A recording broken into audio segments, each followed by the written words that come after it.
M6 a commencé à teaser la nouvelle saison de L'amour est dans le pré 2023.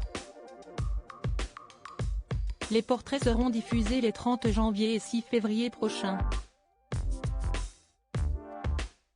Mais déjà, des informations sur les 14 nouveaux agriculteurs, 11 hommes et 3 femmes âgés de 26 à 62 ans, ont été dévoilées. Et l'un des participants a tapé dans l'œil d'Aude, candidate en 2018. L'éleveuse de vaches, qui avait 36 ans à l'époque, a tenté sa chance lors de la saison 13 de L'amour est dans le pré.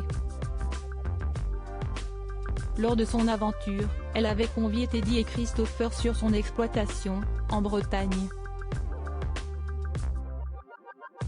Et c'est avec ce dernier qu'elle a terminé l'aventure. Ensemble, ils ont eu un enfant prénommé Raphaël, bientôt 4 ans.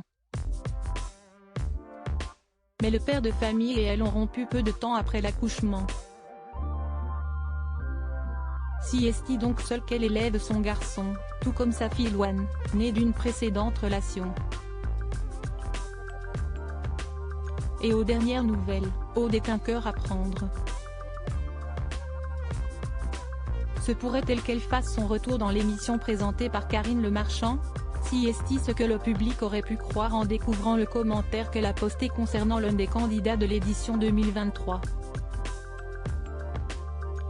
Le week-end dernier, M6 a teasé le portrait de Julien, 42 ans, éleveur en Bourgogne-Franche-Comté.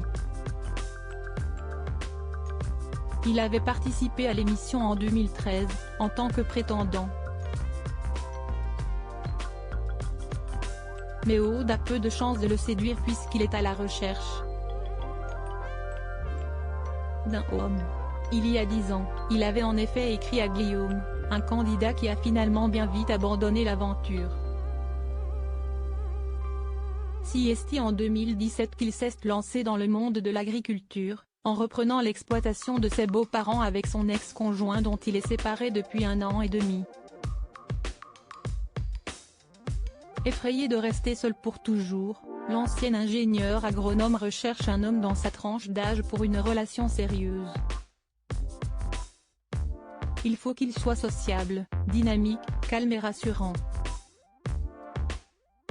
Et surtout, qu'il ait son propre travail. Son profil n'a pas manqué de faire réagir Aude, en commentaire de la vidéo. Oh quels yeux! Il a un charme fou, sans compter qu'il a du vécu, dans différents domaines.